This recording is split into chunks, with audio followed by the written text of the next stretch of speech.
gentlemen, welcome. I'm Rabbi Evan Goodman, Executive Director here at Santa Barbara Hillel, and we are so pleased to host this panel discussion this afternoon. I would like to acknowledge the presence of a number of our community leaders. Dr. Richard Heck, Professor for Religious Studies, is here with us. Michael Rassler, Executive Director of Santa Barbara Jewish Federation, is here as well. So we welcome you, students, community members. We ask that everyone remember that the way we relate to one another here in Hillel is out of respect and understanding for one another. We're here to learn. If you have probing questions to ask, that's wonderful. Please remember to keep the tone of dialogue civil as we proceed with our topic. I am very pleased to be able to welcome Dr. Sam Edelman, who is the Executive Director of Scholars for Peace in the Middle East, who has brought to us this panel discussion this afternoon. Thank you, and welcome, Sam.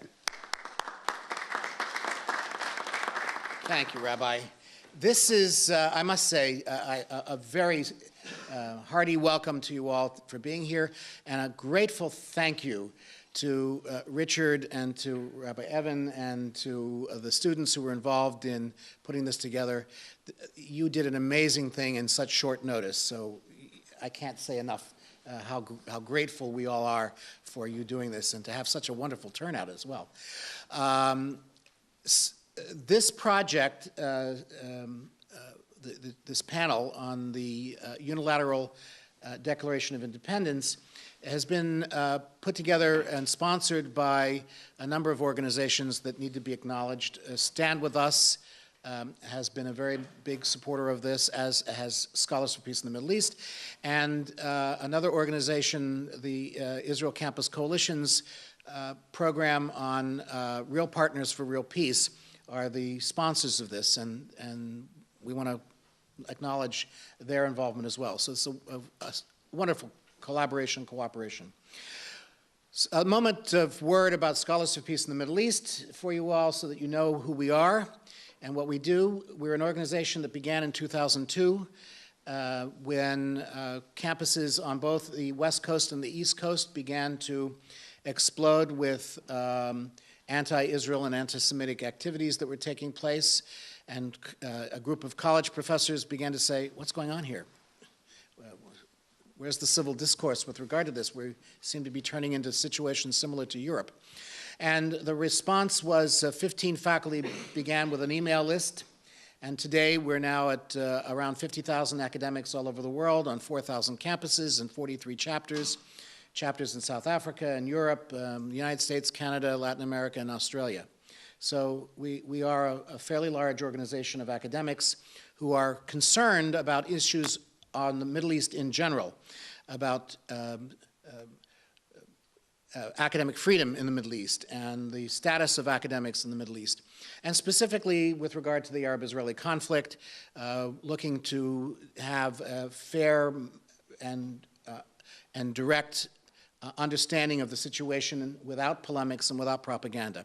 So those are some of the things that we stand for. We are an organization that is, our core mission is to promote civil discourse on these issues on college campuses all over the world. So let me introduce our panel. We've put together a panel of distinguished academics from all over the United States, and we're going to be focusing on two issues. The first issue is the issue of the unilateral Declaration of Independence, and the second issue is one of the potential outgrowths of that is the issue directly of civil discourse on the campus and its implications for students, the problems and concerns that you may have. Our first speaker is Dr. Donna Robinson Devine from Smith College. Dr. Devine is a Middle East specialist and an Israel Studies specialist. She's on the board of directors of the Association of Israel Studies, has 4 books, phenomenal books. Her latest book on Zionism is an important work, numerous articles, and speaks quite often on issues with regard to the Arab world and Israel. Second speaker is Professor Jonathan Edelman, no relationship to me, although after this trip we may become brothers. Jonathan is a professor of international relations at the University of Denver and is the author of 12 books. He's an expert on China, Russia, and the Middle East. And it's interesting because he brings together insights that most academics don't have because of his work in all three of these major and critical geopolitical areas. And his other claim to fame is, well, you were the professor of Condoleezza? I was the dissertation advisor of Condoleezza Rice. Our third speaker is Roberta Said. Roberta is a professor at the University of California at Irvine and is a researcher in 19th century French history and has done a great deal of work in the area of anti-Semitism and on Middle East issues. She is the research director of StandWithUs and is a phenomenal writer in her own right and a curriculum developer. Our last panelist is Professor Kenneth Marcus. Ken is the Executive Vice President and Director of the Anti-Semitism Initiative for the Institute of Jewish and Community Research. He's a visiting professor at Baruch College, and he's a staff director. He was staff director for the U.S. Commission on Civil Rights, and with delegated authority of the Assistant Secretary of Education on civil rights issues. So he's done a great deal of work with the Office of the Department of Education's Office of Civil Rights. So without further ado, I'm going to turn the panel over to Donna Devine.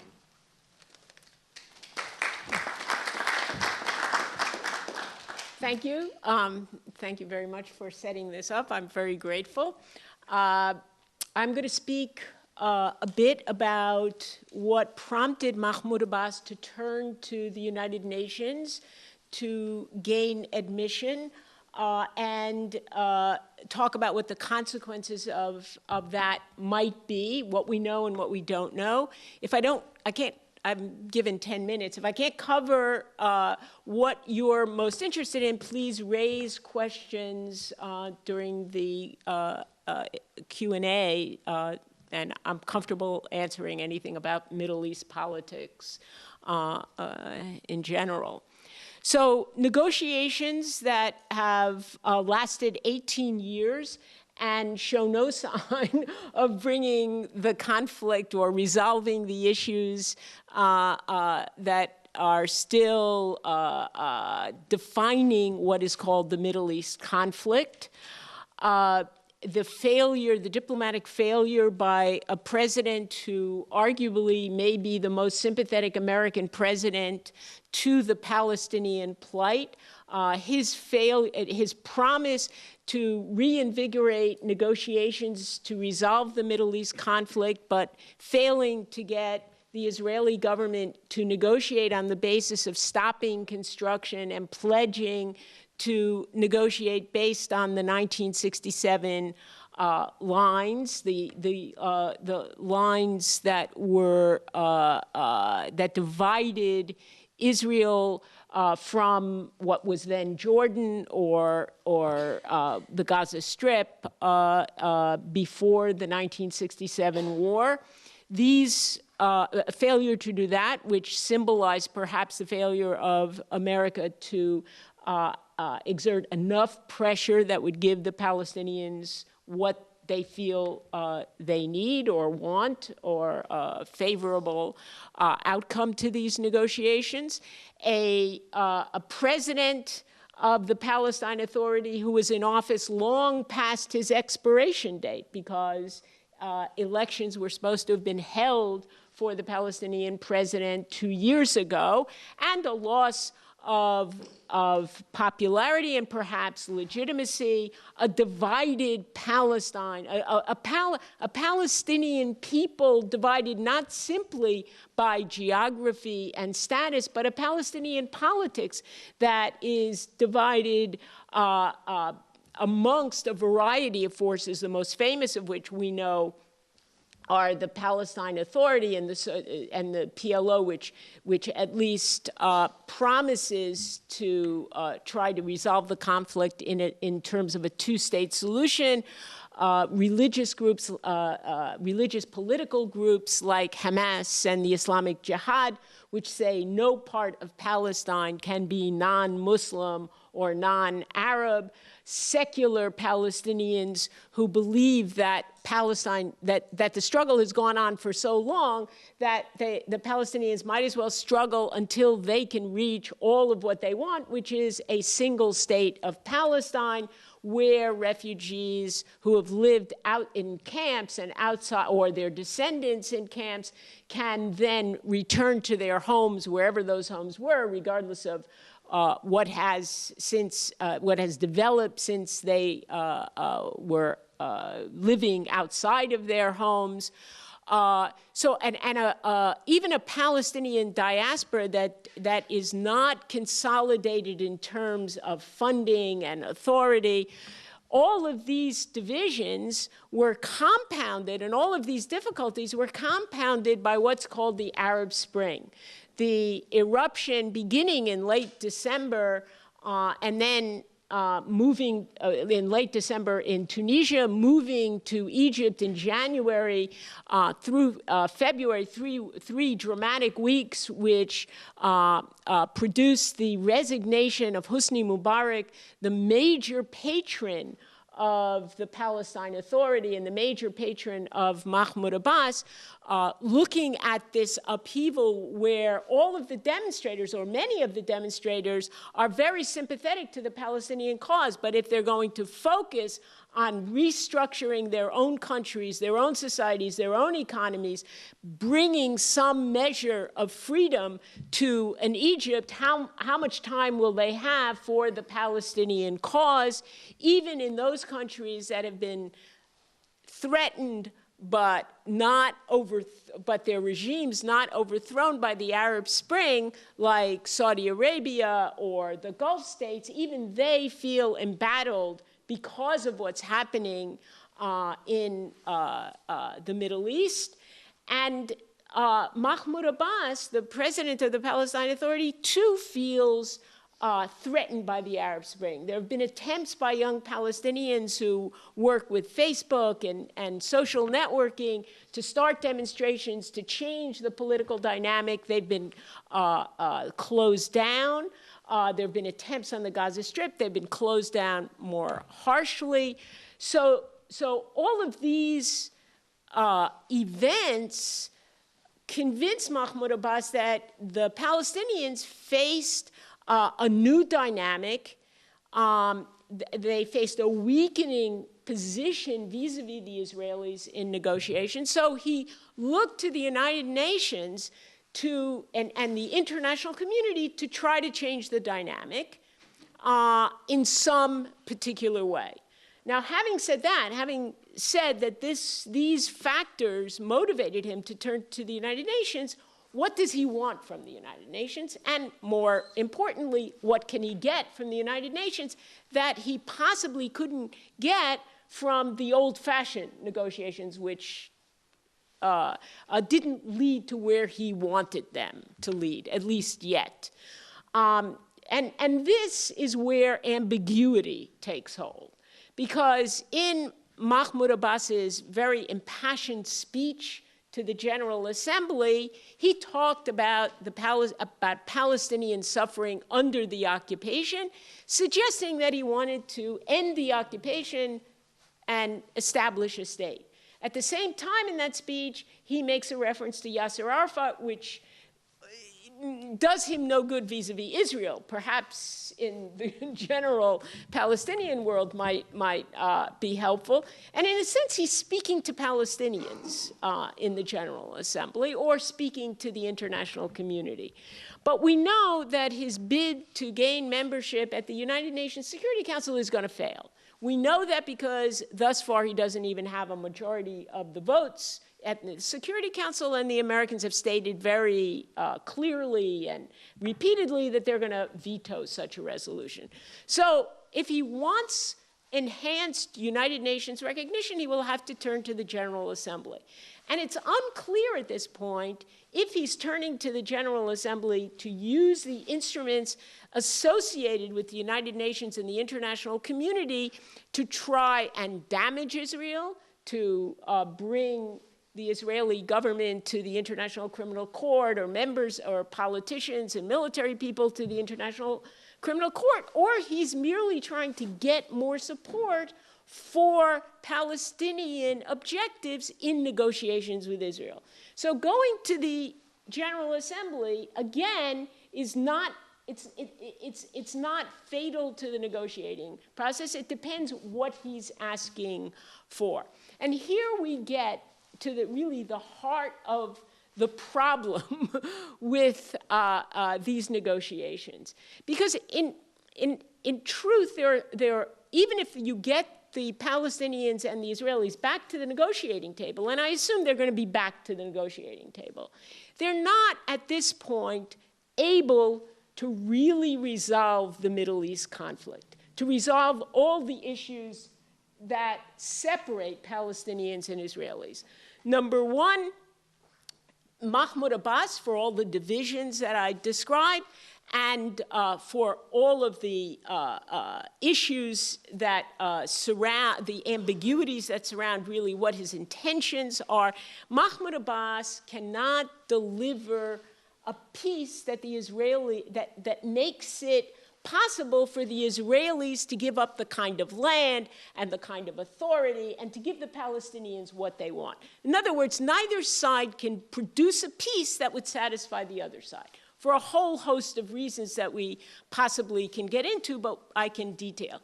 One of the other problems, and this is very important to note, one of the other problems, or one of the gaps dividing them, is that the Palestinians in these negotiations want what they call justice. They have a version of justice. Justice means meeting the needs of the refugees and their descendants. Justice means having total freedom in whatever territory they're given, which means not having demilitarization, having an army, having the kind of sovereignty that every other nation has.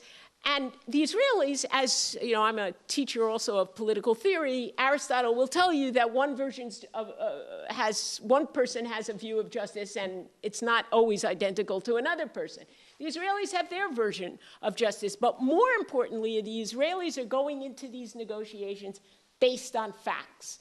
They want the Palestinians to recognize, or they anticipate and they assume that these negotiations will reflect facts on the ground in one way or the other. The power that Israel has militarily, the economic strength militarily.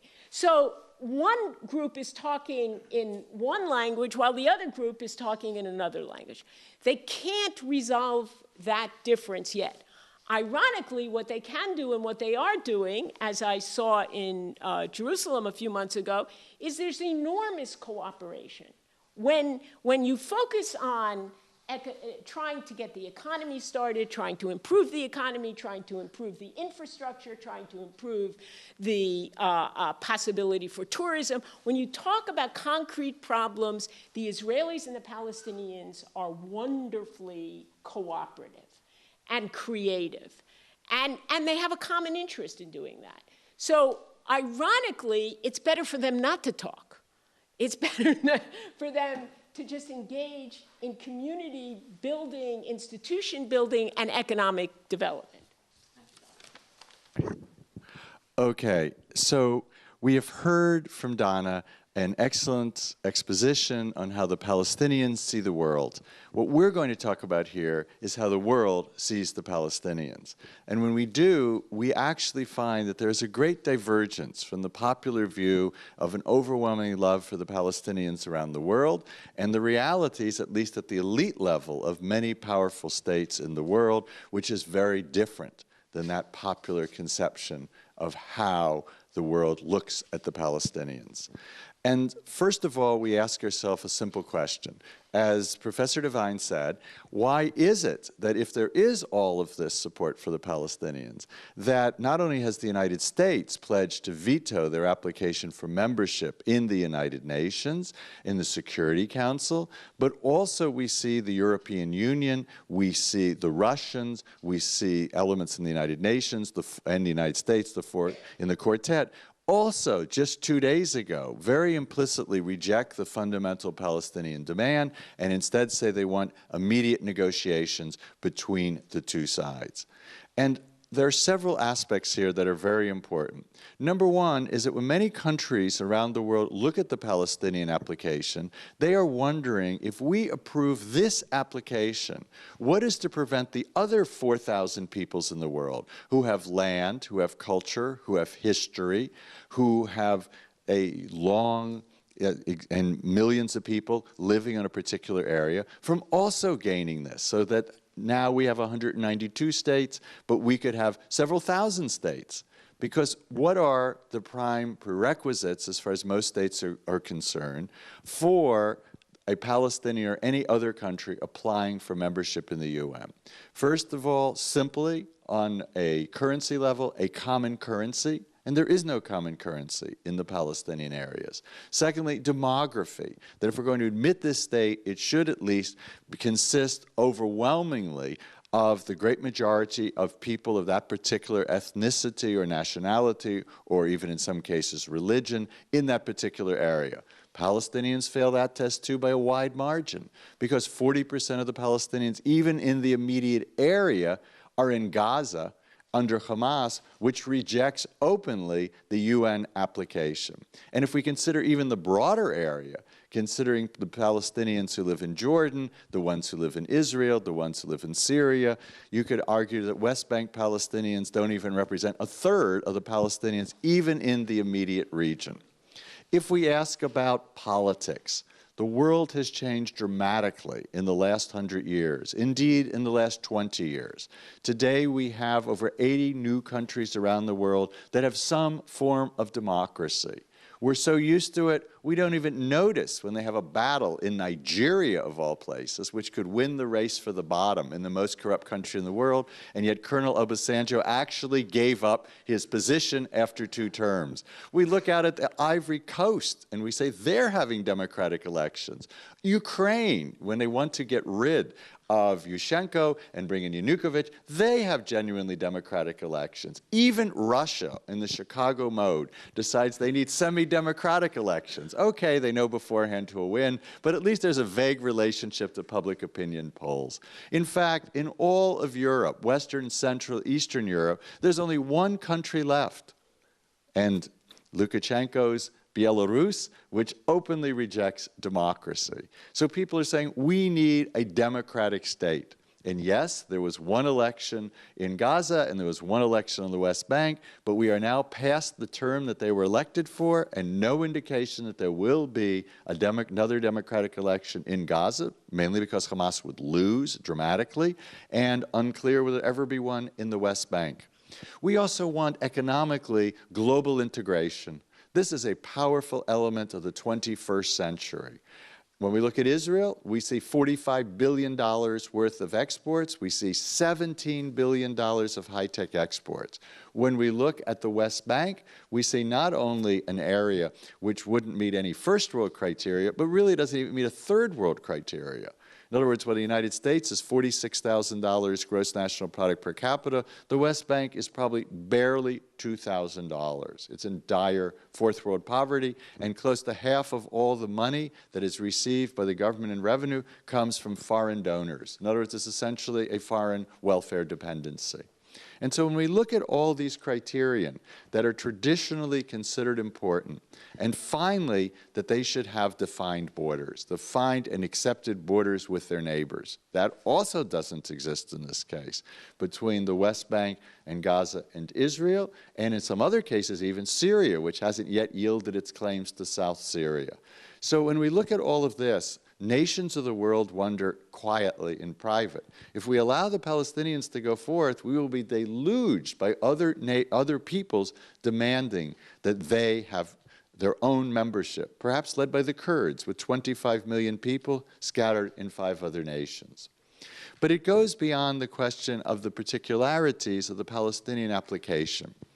What is also equally powerful is that when we focus so heavily on the Palestinians, we forget this is part of a broader picture. And what is particularly important is to think about the other side, the one with which we are more familiar, but is almost never discussed with regards to this application. And that is, of course, the Israelis. But not simply the Israelis in terms of their rights, which they certainly have in all of these issues, and the history of UN Resolution 242 and 338, which called for direct negotiations, or Oslo I and Oslo II, which called for direct negotiations, and so forth. It's something that goes deeper than that. What is powerful is that Israel, in a sense, has gone global in the last 30 years. A couple of years ago, I was at the Indian Embassy, and I was talking to the DCM, and we were talking briefly about Pakistan, and he just said to me something could apply to Israel. Pakistan, the Indian DCM said, forget the Pakistanis. We're Indians. We're going global these days. We're way beyond that dispute. The irony is, Israel could say the same thing. Because when we look at many of the most powerful countries in the world today, Israel has built strong ties to them, military, intelligence, economic, and high technology. Let's just start with a nation that is never associated with Israel and always seen as a dire enemy of Israel. That, of course, is Russia. And when we think of Russian history, and that 60% of the American Jewish community, including our family from Lithuania and from Odessa, came because of the massive discrimination, 650 laws directed against Jews and pogroms in the 19th and early 20th century. It seems ironic to talk about good relations between Russia and Israel, even more because the Russians closed down 300,000 members of the Zionist organizations in 1924, and for 60 years allowed very little immigration, and then tens of billions of dollars of weapons for the Arabs. But we are in the New World Order, and we heard Vladimir Putin, the past and now soon to be the almost permanent president of Russia for the next 12 years, call like a vote, and we ask ourselves, what does Putin mean for Israel? And the answer, which many people don't pay attention to, is very positive. Putin has allowed Israel to open up in 35 cities in Russia to deal with Russian Jews who want to emigrate. We see that Israel has just announced last year that they will allow all the Russians that want to visit Israel to come without a visa. And I can tell you, having spent 5 weeks trying to get a visa to go to Russia, well, I'll be there in 2 weeks at the Russian Academy of Sciences, it's pretty amazing to eliminate all of this. 600,000 Russians visited Israel last year, the second greatest number only after Americans. And when we look at Israel selling UAVs to the Russians, when we look at $3 billion worth of trade, and most of all, tens of thousands of Israelis of Russian origin going back and forth, as you'll see on the leaderboard at Ben Gurion Airport when you're in Lod, and providing the overseas Russians that the Chinese had in spades, with 55 million overseas Chinese, but Russians, since the great majority emigrated before World War I, has long since lacked. So when Vladimir Putin stood next to Avigdor Lieberman, the Israeli foreign minister, who of course himself is from the former Soviet Union, was a nightclub bouncer originally from Moldova, when Putin said, we Russians have a unique and special bond with the state of Israel that we have with no other country. He wasn't just talking about 1 million Russians that emigrated or the Russian Jews who founded Israel. He was talking very powerfully of how the Russians see Israel as a kind of strong state militarily, politically, economically, and most of all, high tech. So that just last week, Israel was asked to help build Skolkovo, which is the second attempt, first failing, of Silicon Valley outside of Moscow. When we look at India, which I visited in 1988 for the first time for State Department, and was assured that there was no possibility that India would ever recognize Israel because they have 150 million Muslims. And now, when you deal with India, you're talking about a country with which Israel has $5 billion worth of trade. Israel is training Indian commandos to fight in Kashmir. India and Israel are working on rockets together. We now have Yuval Steinitz, the Minister of Finance, in January, visiting New Delhi, signing a framework agreement, free trade zone between India and Israel that within 5 years will be $15 billion. And we see this kind of relationship across the board with many other countries. The relationship with France, where I've been in the French embassy 4 times in the last 2 years, and they're talking about their new relationship with the State of Israel and how important that is to peace and stability in the Middle East. So to conclude, we have far too little time. There's far more we could get into here. But the point is very clear, that what is under the surface is when many countries look at the Palestinian issue, they're asking, what can the Palestinians do for us? They've got a $4 billion economy. The Israelis have $200 billion. Israel last year got more venture capital for high tech than France and Germany put together. Almost $20 billion. Just today, yesterday, an Israeli, the 12th, has won the Nobel Prize for the 3rd time in chemistry. So they're asking, what can Israel do for us? And the answer, whether it's Mossad, whether it's Sahel, whether it's Silicon Wadi, whether it's in agronomy, whether it's in drip agriculture, is a great deal. And so that relationship has had an effect, not on the masses, who often remain indifferent or not even liking Israel, but the elites thinking about their narrow state interest.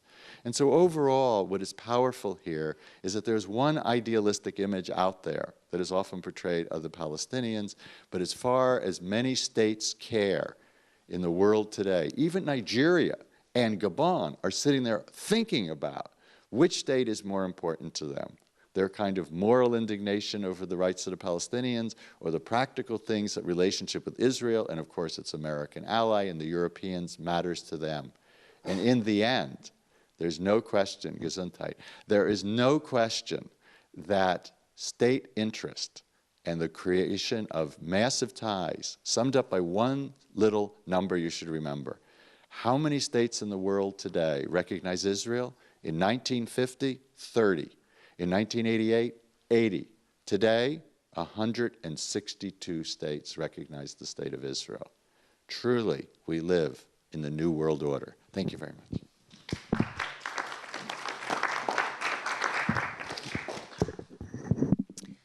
Well, you've gotten several different aspects of the Palestinians' decision to go to the United Nations and ask for recognition as a state, to be admitted as the 194th state in the UN. And the big question to ask is, will this advance hopes for peace, or will it be a setback to hopes for peace? Is there something in this bid that we can take out that will give us some positive sense about where resolving this conflict is going? What I'm going to talk about today are the people who are opposed to the Palestinians making this bid. And we find that this opposition comes not just from the United States, Israel, and the EU, but also from several Arab quarters. So let's look at what concerns them. One of the first things you have to remember is that the United States and the Quartet, the EU, have put enormous amounts of energy, time, effort, and money into promoting these direct negotiations, which were supposed to lead to peace. But instead of pursuing the bilateral negotiations, President Abbas has refused to negotiate with Israel, has refused to return to the negotiating table, asking for certain preconditions to be met first, though such preconditions were never required in the past. So there's a lot of frustration, as you've already heard. And the U.S. Congress itself is extremely annoyed about this and has threatened to freeze the $600 million a year that the United States gives to the PA, and $200 million is right now temporarily frozen. So why are they so opposed to this? What are the reasons? Well, when we return to the question of whether or not this is an advance for peace, we find that to many, the Palestinian move crushes hopes for peace. And it crushes hopes for peace because peace can only come from direct negotiations. Israel and Egypt made peace in 1979. Israel and Jordan made peace in 1994, only after hammering out together, hammering out through negotiations a resolution to the issues that divided them that would be acceptable to both sides. And Israel, Palestinians have rights, and we often hear about Palestinian rights, and justifiably so. But Israel also has rights. and the Palestinians have to acknowledge those rights and together hammer out, together, compromises that will at least satisfy both parties. But a second reason, not just because direct negotiations are supposed to be the way to resolve their differences, in addition, this unilateral move by President Abbas directly violates past PLO-Israel agreements, the Oslo Accords of 1993 and the Accords of 1995. Those accords specifically called for negotiations to resolve differences. Even more than that, those agreements said neither side, neither Israel nor the Palestinians, would take unilateral steps. So in a very direct sense, the Palestinians are abrogating these agreements that they signed. In fact, the very legitimacy of the Palestinian Authority is compromised, because how was the Palestinian Authority established? It was established through the Oslo Accords. And as I believe Jonathan mentioned, UN Resolution 242 also called for direct negotiations for Israel and its Arab neighbors to resolve the differences and the belligerencies that led to the 1967 war. So you're not just abrogating or violating agreements between the PLO and Israel, you're also violating UN resolutions themselves. And finally, what it would mean is that the international community, if the UN did approve the Palestinian bid to be recognized as a state, you would be supporting and rewarding the Palestinians for bypassing negotiations and avoiding the concessions that are going to be prerequisites for peace. And above and beyond that, these agreements were witnessed. The U.S. witnessed them, the EU witnessed them, the UN witnessed them, Egypt witnessed them. When you sign an agreement and you have witnesses, what does that mean? It means in some ways that those parties are also part of the agreement. So what does that mean then? What kind of precedent do you set? If you can have an agreement, like a marriage, where you have witnesses to your marriage, and all of a sudden you say, you know what? I'm not going to go through legal divorce and separation and resolve difficult issues. I'm just going to go and say, hey, I'm independent. I'm free. I'm divorced. So it sets a terrible precedent for international relations if these witnessed agreements can be just basically ignored. But it's not just that it's a setback for peace. In addition, this unilateral bid, particularly if it's recognized by the United Nations, increases the potential for more violence. Not movement towards peace, but a movement towards more violence. Why? One thing you have to remember, and it's been mentioned several times, Hamas controls Gaza. Fatah, the PLO party, controls the West Bank. Now, Hamas is recognized by the international community, the EU, the US, Jordan, Japan, as a terrorist organization. Its charter calls for the murder of Jews and the obliteration of Israel, and quotes generously from the Tsarist forgery, the Protocols of the Elders of Zion, which has been called a blueprint for genocide. So in a sense, because Hamas is part of the government, granted they are having trouble forming any kind of unity pact, but is part of the government, in a sense, approving a Palestinian state would be endorsing and giving approval to Hamas, a recognized terrorist organization. In addition, if the UN recognizes a Palestinian state, what's going to change? Nothing on the ground is particularly going to change, and it certainly will not address some of Israel's central concerns: security, terrorism.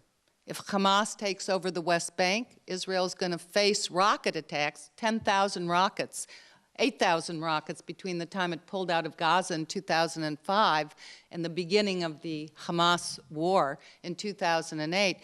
If those rockets are in the West Bank, it's just a few kilometers from Ben Gurion Airport, just a few miles from the heartland, the demographic and economic heartland of Israel. So Israel has some very serious concerns about security.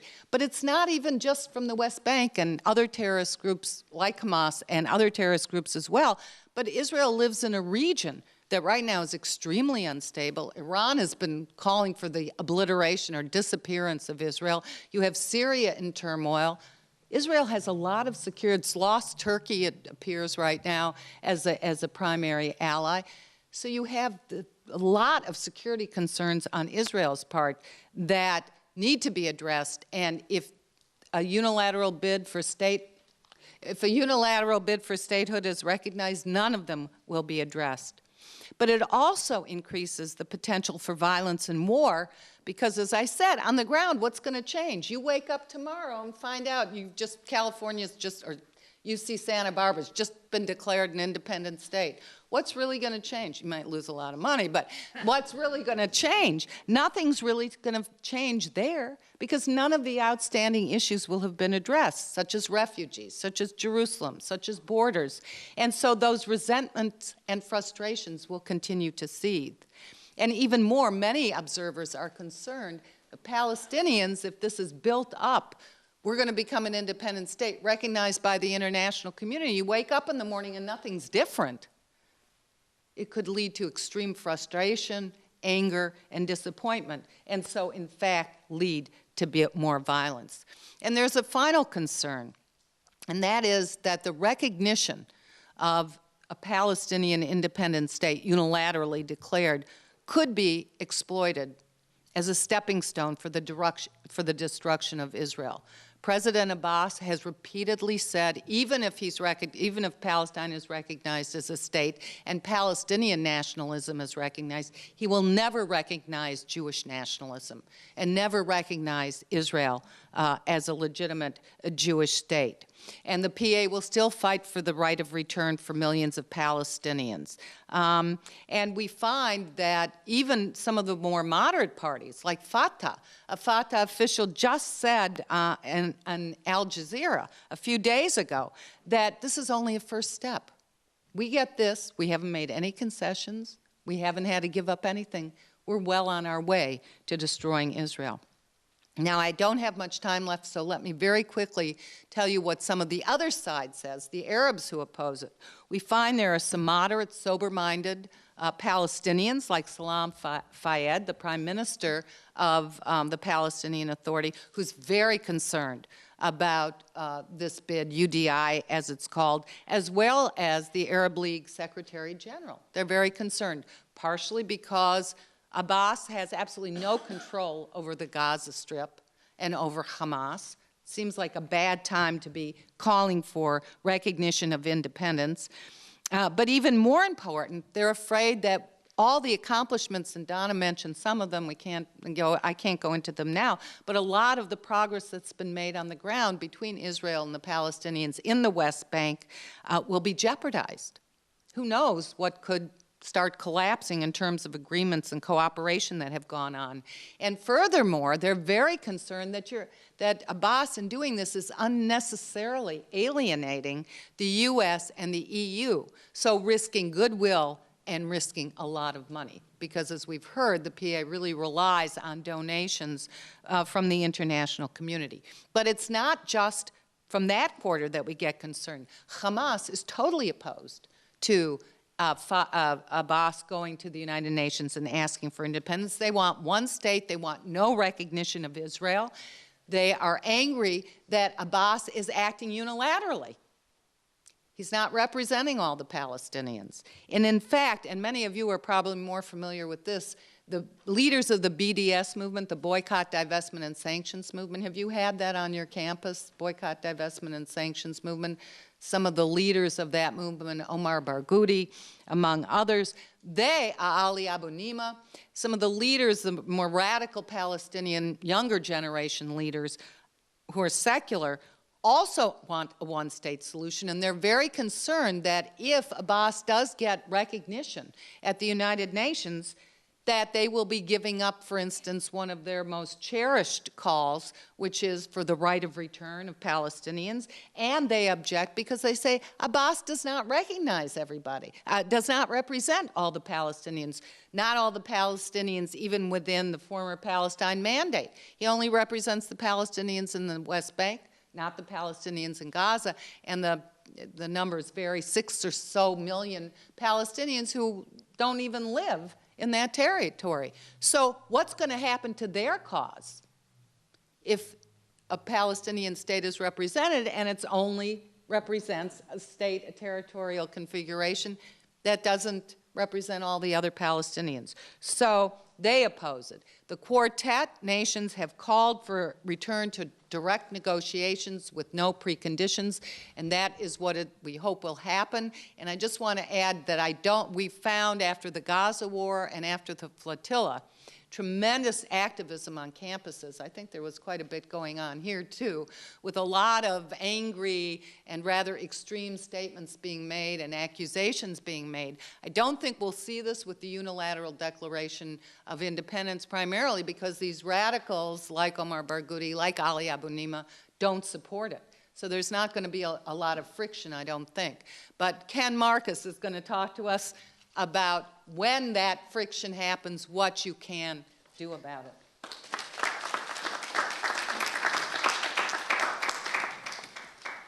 Thank you. Thank you, Roberta, for that nice segue. What a beautiful, warm room we're in here. I don't know if our television audience can appreciate what a terrific space this is, and also what a warm welcome we've been receiving, but I'm really pleased to be here at UC Santa Barbara. And also what great organization we've had from Scholars for Peace in the Middle East, Stand With Us, Real Partners for Real Peace. At the very beginning, I was thrilled when the rabbi reminded us all to be civil in our discourse here, because that's the topic that I've been asked to speak on, and it was if he knew that I've got to run for a flight after this, and he was helping me to cut down on my speech by actually doing about half of what I had to say right then and there. And then we heard Sam Edelman early on give me an early segue, even before Roberta's, when he said that SPME, one of the sponsoring organizations, is concerned about civil discourse on campus, including the prospect that unfortunately sometimes uncivil discourse on campus can become hate in the form of anti-Semitism or anti-Israelism. And we're also concerned about UDI. Right, and then we've heard 3 people talking about UDI, and the question is, well, what do the two have together other than the fact that we want to be civil in discoursing about UDI, and other than perhaps the fact that we have heard, I think, some modeling of civil discourse of an academic nature in describing what is often a controversial or contentious topic, but what I think it was described in a fairly rigorous, fact-based way today. Well, I think that the connection and the reason why an organization concerned about civil discourse would talk about UDI, or the reason why people talking about UDI would talk about civil discourse on campus, is that there are few times on campuses, many campuses, not all campuses, few times when there are more problems of incivility of different sorts than when you get into discussions and debates about what's going on in the Middle East. There often we have the flashpoints where you have people carried away by the passions of their own convictions and sometimes overstepping certain lines. I think I learned about 15 minutes ago that Aristotle explained it. That it's because we have different conceptions of what is just. And I think the problem is that while we have different convictions of what is just, we all believe very strongly that that's the way, right? And that others are just totally wrong. That others are totally wrong. There are different ways of having civil discourse on campus, right? We talk sometimes about the need to meet academic standards, including in classroom instruction, and the desire not to politicize various forms of instructions. the desire to meet academic standards in academic discourse. But academic discourse is not the only way of having civil discourse on a college campus. Some of you may be here today because you have strongly felt beliefs about what's happening in Israel and the Middle East, and you may want to express those in ways that are not just rigorously academic. You might want to get involved in political advocacy of different sorts, one way or another. And that is a perfectly wonderful thing to do when you're in college and after you're in college, right? So civil discourse can include academic, but also non-academic and political discourse. But you often see on many college campuses discourse that crosses one line into uncivil discourse of various sorts, which can be abusive personally or insensitive ethnically or culturally. Well, that's something we want to avoid ourselves, but we also have to recognize that when it's other people, there are even some forms of insensitivity, which, while regrettable, are nevertheless protected under the First Amendment in public institutions like this one, and the doctrine of academic freedom in academic institutions like this one. So there are sometimes when one crosses a line into uncivil discourse, but where nevertheless one is engaged in constitutionally protected free speech. On the other hand, it is regrettably the case that other lines are sometimes crossed as well. And sometimes one finds, especially in the discussion of hot controversial issues like what's going on in the Middle East, it might be UDI, which we're talking about today, it might be the boycott, divestment, and sanctions movement that was just described, or it might be the host of other issues surrounding the Middle East that we hear on college campuses, where another line is crossed, and where discourse becomes not only uncivil, but it also becomes either a violation of the rights of particular individuals or otherwise a violation of law. Now, I imagine that here in Santa Barbara, probably there are some of you who have heard of the Irvine 11. Is this the case? Irvine 11? I'm hearing and seeing some yeses and some people who don't want to admit no.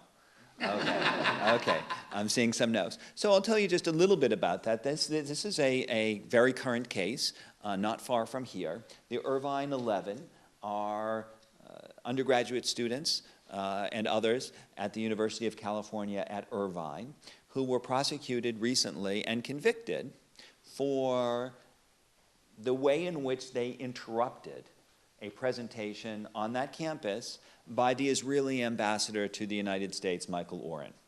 According to the prosecutor, and according to the evidence we can see on YouTube today, these individuals got up repeatedly during Oren's presentation, one after another, interrupting the speech so severely that they had to be taken away from the room by security or police.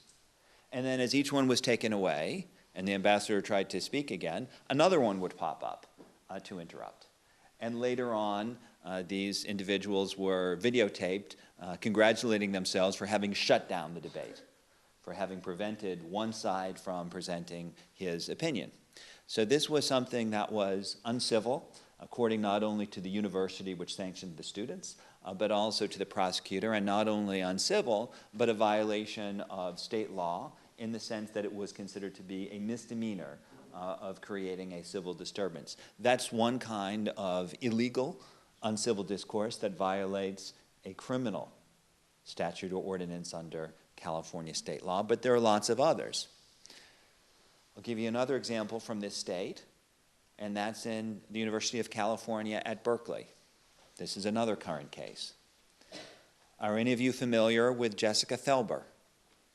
I'm seeing one or two people familiar with the brave, outspoken, recent undergraduate at the University of California at Berkeley, who recently decided to fight back against another form of uncivil discourse on that campus.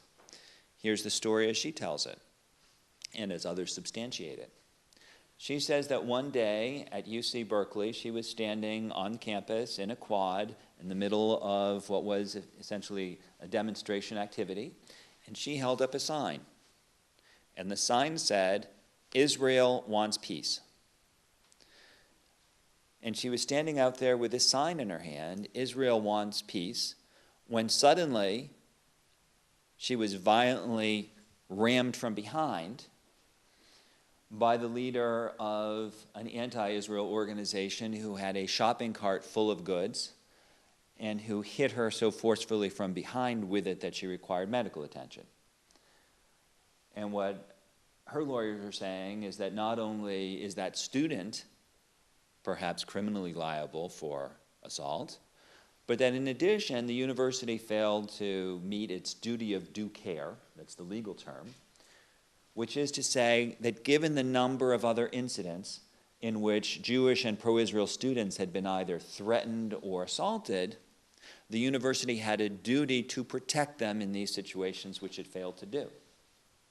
There are other cases around the country, at Rutgers, another one at Irvine, another case in Columbia that I recently filed, in which students are saying that their rights are violated, not necessarily in a criminal sense, and not in a way that involves the federal district courts, but rather that their civil rights are violated. That their civil rights are violated by an environment that has developed on campus or by discriminatory actions on campus, which deny them equal opportunities. And they say that under Title VI of the Civil Rights Act of 1964, they have a right to an education free from discrimination on the basis of certain categories, of which Jewishness is now considered to be one.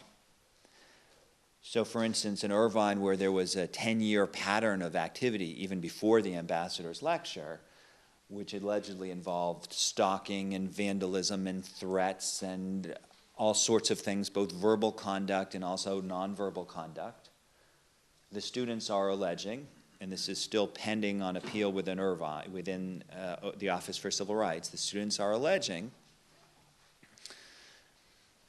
that their rights were violated. Sometimes this means a single incident, which could be criminal, could be civil. Sometimes it occurs when there is on a campus, in the midst of a contentious issue surrounding what's going on in the Middle East, a pattern of incidents that can involve some speech, but often it involves non-speech forms of conduct, which, and here's the standard that lawyers talk about, which is so severe, pervasive, or objectively offensive that it denies an equal educational opportunity to students based on the fact that they may be, for instance, Israeli or Jewish or Arab or a member of some other protected group. And I say this to you not only to make sure that you remember that there are various sorts of limits on the way in which you should engage in political activities, but also to remind you that you have rights, especially if you are a student in a public university like this one. And that if what you find on this campus reaches that sort of a level, or if you hear from your friends at other campuses things that reach that level, you don't need to put up with it. You can speak out. You need to talk to your administration. You should probably be working with faculty members who are sympathetic to you, but also through the administration. But also that when it reaches the level that I've described, there are both federal agencies and public interest advocacy organizations that can help you out. Mine is one. I certainly would be happy to talk to you. I may have to run out after this, but you could reach me at klmarcus@aol.com, and I'm happy to talk to you about what could happen. But the bottom line is that there are various ways in which we want to be civil and various ways in which we want not to be uncivil. And we need to know what rights we have so that we can be protected when bad things happen. But what we really want is not merely to avoid the worst case situation. What we really want and what we really hope is that when we engage in discourse on a campus, whether it's academic or non-academic discourse, that we remember to try and model in our own behavior the commitment to peace throughout the world, which is, after all, what motivates us to address these topics in the first place. Thank you very much.